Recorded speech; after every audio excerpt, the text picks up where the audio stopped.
Dear students, welcome to the accountancy class. हमने कल chapter शुरू किया था डबल एंट्री सिस्टम। क्लासिफिकेशन किया था इसका, पर्सनल और इम्पर्सनल दो तरह के अकाउंट्स होते हैं। तो आज हम पर्सनल अकाउंट के बारे में डिस्कस करते हैं।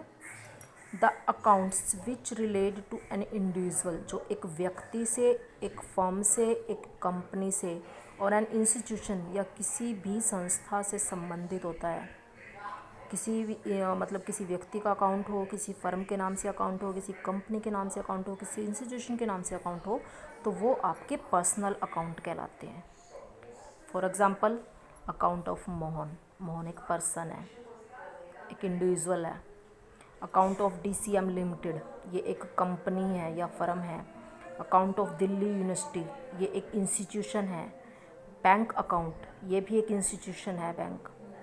इसी तरह कैपिटल अकाउंट, क्योंकि जो कैपिटल होती है वो भी पर्सन्स की होती है। ड्राइंग्स जो करते हैं वो भी पर्सन्स करते हैं। कैपिटल और ड्राइंग्स के बारे में हम पहले डिस्कस कर चुके हैं। तो ये सारे हमारे पर्सनल अकाउंट्स होते हैं। इसका रूल क्या है? एंट्री करने के लिए हमें रूल चाहिए होता है, और पर्सनल अकाउंट का रूल है debit the receiver and credit the giver. पाने वाले के खाते को आपने डेबिट करना है, जिसको मिल रहा है उसको डेबिट करना है, और जो दे रहा है उसको क्रेडिट करना है। ठीक है, एग्जाम्पल देखिएगा। एक एंट्री मैंने लिखी हुई है, एक ट्रांजेक्शन लिखी हुई है। पेड ₹10,000 टू हरी। हरी को क्या दिया? 10,000 रुपये दिए। पे किए 10,000 रुपये हरी को। अब हरी को मिले हैं, इट मीन्स वो रिसीवर है, तो उसके अकाउंट को आपने क्या करना है? डेबिट करना है। मतलब इसमें दो अकाउंट इफेक्ट कर रहे हैं हमारे, एक हरी का अकाउंट और दूसरा कैश अकाउंट। तो हरी तो पाने वाला है, उसके अकाउंट को आपने डेबिट करना है, और कैश जा रहा है तो कैश के अकाउंट को आपने क्रेडिट करना है। तो एंट्री क्या बनेगी हमारी? हरी अकाउंट डेबिट। लिखना देखिए ऐसे है, हरी अकाउंट डेबिट। तो यहाँ से बिल्कुल स्टार्टिंग से शुरू ना करके थोड़ा सा गैप देकर तो कैश अकाउंट, और 10,000 रुपये दोनों तरफ लिख देंगे, डेबिट में भी और क्रेडिट में भी। एक्चुअली जब हम जर्नल बनाएंगे तो वहाँ पर आपको कॉलम बनाना सिखाऊंगी मैं आपको कि जर्नल एंट्री करते वक्त कॉलम कैसे बनाते हैं। यहाँ तो जस्ट आपने सिंपल कर लेना है। Second, received ₹5,000 from Mohan. Mohan से 5,000 रुपये मिले। अब इसमें भी दो अकाउंट इफेक्ट कर रहे हैं हमारे, एक तो मोहन का अकाउंट पर्सनल अकाउंट है, और एक कैश का अकाउंट। अब रिसीव 5,000 रुपये फ्रॉम मोहन, मोहन से मिले तो हमें मिल रहे हैं ना, ठीक है। तो हम अपने अकाउंट में अपना ही नाम तो नहीं लिखते हैं कभी भी, ठीक। तो वहाँ पर हम क्या लिखेंगे? क्योंकि हमें क्या मिला है? कैश।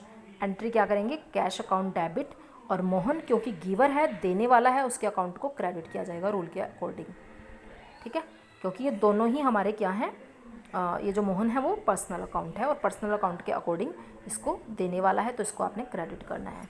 तो एंट्री क्या बन जाएगी हमारी? Cash account debit to Mohan account. मुझे उम्मीद है कि आपको शायद थोड़ी एंट्री समझ में आ गई होंगी, वरना धीरे धीरे हम लगातार इनको ही अब करने वाले हैं, तो आपको समझ में आ जाएंगी। बस आपने ये थोड़े से रोल की तरफ कंसंट्रेट करना है, बार बार ट्राई करना है इनको। Types of personal account. अब ये जो पर्सनल अकाउंट है, 3 टाइप्स हैं उसके। सबसे पहले natural personal account.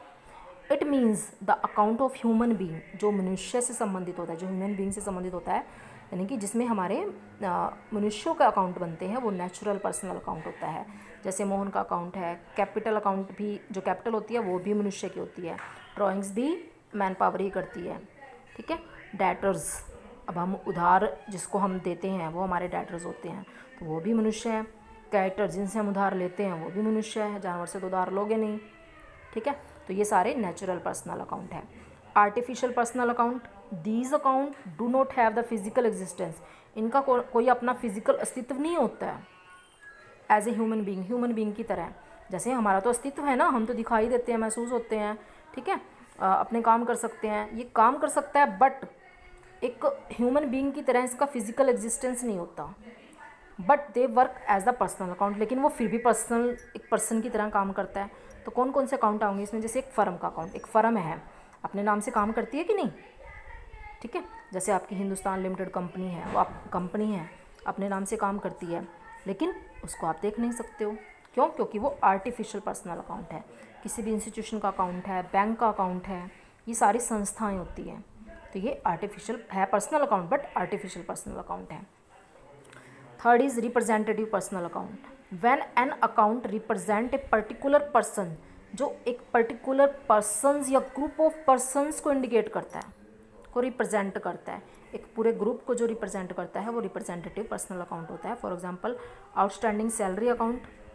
Outstanding salary होती है कि जो हमारे वर्कर्स होते हैं उनको अभी हमने सैलरी उनकी ड्यू हो चुकी है बट हमने पे नहीं की है, तो यहाँ हम सभी वर्कर्स के नाम नहीं लिखेंगे कि हमने इसको नहीं दी या इस पर्सन को नहीं दी या इस पर्सन को नहीं दी, उनको सबको एक ग्रुप में डाल देते हैं और उस ग्रुप को नाम क्या दे दिया जाता है, आउटस्टैंडिंग सैलरी अकाउंट, कि इतनी जो सैलरी है वो आउटस्टैंडिंग है, इट मीन्स ड्यू हो चुकी है लेकिन हमने पे नहीं की है, वो आउटस्टैंडिंग सैलरीज होता है। इसी तरह प्री पेड इंश्योरेंस अकाउंट की हमने जो चीज़ एडवांस में पे कर दी है, हो सकता है हमने बहुत सारी चीज़ें एडवांस में पे कर रखी हूँ, तो उनको एक ग्रुप में डाल देते हैं कि आपने 10,000 रुपये, 2-3 चीज़ों के 10,000 रुपये जो हैं एडवांस में पे कर रखे हैं, तो वो आपका बन जाएगा प्रीपेड अकाउंट। ठीक है। इसी तरह अक्रूड इंटरेस्ट अकाउंट है, आगे हम इनको डिस्कस करेंगे, सभी आएंगे धीरे धीरे करके। अक्रूड इंटरेस्ट अकाउंट है। इसी तरह अनअर्न्ड कमीशन है, ऐसा कमीशन जो आपने मिल गया आपको बट आपने कमाया नहीं है।